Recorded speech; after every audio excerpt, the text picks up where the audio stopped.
इस जिले की राजनीति खुद में बहुत खास और अनोखी रही है। शुरुआत में जो सीट कांग्रेस का गढ़ मानी जाती थी, आज वहां भाजपा पूरी तरह अपना हक जमा चुकी है। बल्कि ये वही सीट है जहां से देश की आजादी के समय कांग्रेस के अध्यक्ष रहे आचार्य कृपलानी चुनाव लड़ चुके हैं। इस लोकसभा सीट पर 1951 से लेकर अब तक 17 बार चुनाव हुए। इसमें से 8 बार कांग्रेस, 1 बार जनता पार्टी और 8 बार भाजपा ने सरकार बनाई। एनडीटीवी की खास सीरीज नो योर कॉन्स्टिट्यूएंसी में आज बात करेंगे रायपुर लोकसभा सीट की। यहाँ के वोटर समीकरण पर भी विस्तार से बात करेंगे, लेकिन आइए उससे पहले यहाँ के इतिहास पर एक नजर डाल लेते हैं।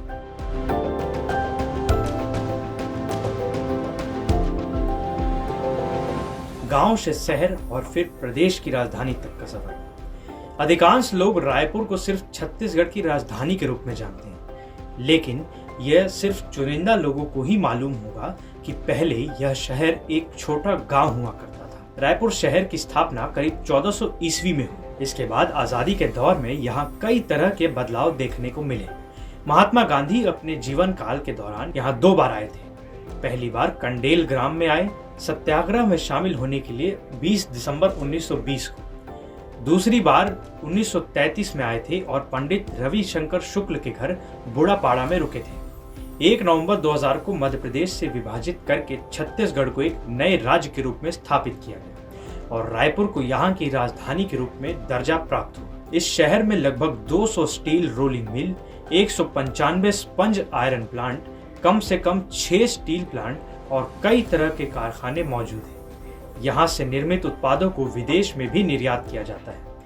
रायपुर को व्यापार के लिए देश के सबसे अच्छे शहरों में से एक माना जाता है। रायपुर पूरे छत्तीसगढ़ और उड़ीसा के लिए थोक मंडी भी है। बता दें कि रायपुर लोकसभा सीट के अंतर्गत कुल 9 विधानसभा क्षेत्र हैं। इनमें बालोदा बाजार, भाटापारा, धरसीवा, रायपुर सिटी ग्रामीण, Raipur city west, Raipur city north, Raipur city south, Arang और अभनपुर शामिल है, जिनमें आरंग सीट एससी के लिए आरक्षित है। इस लोकसभा क्षेत्र के अंतर्गत 2 जिले बालोदा बाजार और रायपुर आती हैं। वर्तमान में सिर्फ भाटापारा ही सीट एक ऐसी है जिस पर कांग्रेस के विधायक हैं। बाकी सभी 8 सीटों पर भाजपा के विधायक पदस्थ हैं। जातिगत समीकरण। वर्तमान में रायपुर लोकसभा सीट सामान्य श्रेणी की संसदीय सीट है। इस पूरे लोकसभा क्षेत्र की साक्षरता दर 64% है। इस सीट पर अनुसूचित जाति के मतदाताओं की संख्या लगभग 3,63,000 है, जो 2011 की जनगणना के अनुसार लगभग पूरी जनसंख्या का 17% है। तो वहीं एसटी मतदाताओं की संख्या लगभग 1,29,000 है।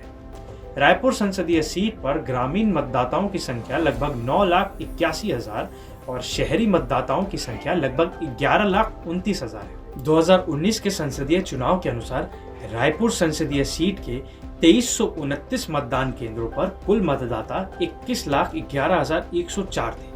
यहाँ पर शहरी क्षेत्र में रहने वाले लोगों का वोट गेम चेंजर साबित होता है। भाजपा के गढ़ में क्या कांग्रेस मार पाएगी सेंध? रायपुर की लोकसभा सीट अपने शुरुआती दिनों में कांग्रेस का गढ़ मानी जाती थी। यहाँ पर 1952 से 1971 तक 5 बार लगातार कांग्रेस ने जीत हासिल की। 1977 में जनता पार्टी ने एक टर्म के लिए जीत हासिल की, लेकिन 1980 में दोबारा कांग्रेस आई और 2 बार यहाँ से कयूर भूषण सांसद रहे। 1989 के चुनाव में पहली बार भाजपा इस सीट पर अपनी पकड़ बनाई, लेकिन 1991 में विद्याशरण शुक्ल ने दोबारा कांग्रेस को जीता। इसके बाद 1996 में एक बार फिर रमेश बैस भाजपा से सांसद बने और दोबारा पीछे मुड़ के नहीं देखा।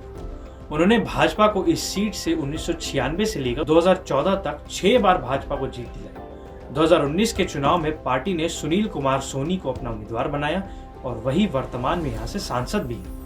अब देखना दिलचस्प होगा कि भाजपा के गढ़ बन चुके इस सीट पर क्या कांग्रेस दोबारा अपनी जीत हासिल कर पाएगी? भाजपा ने लगाया विधायक पर दांव। इस बार भाजपा ने एक बार फिर अपना उम्मीदवार बदल दिया है। पार्टी ने रायपुर सीट साउथ से अपने ही विधायक बृजमोहन अग्रवाल को लोकसभा का टिकट दिया है।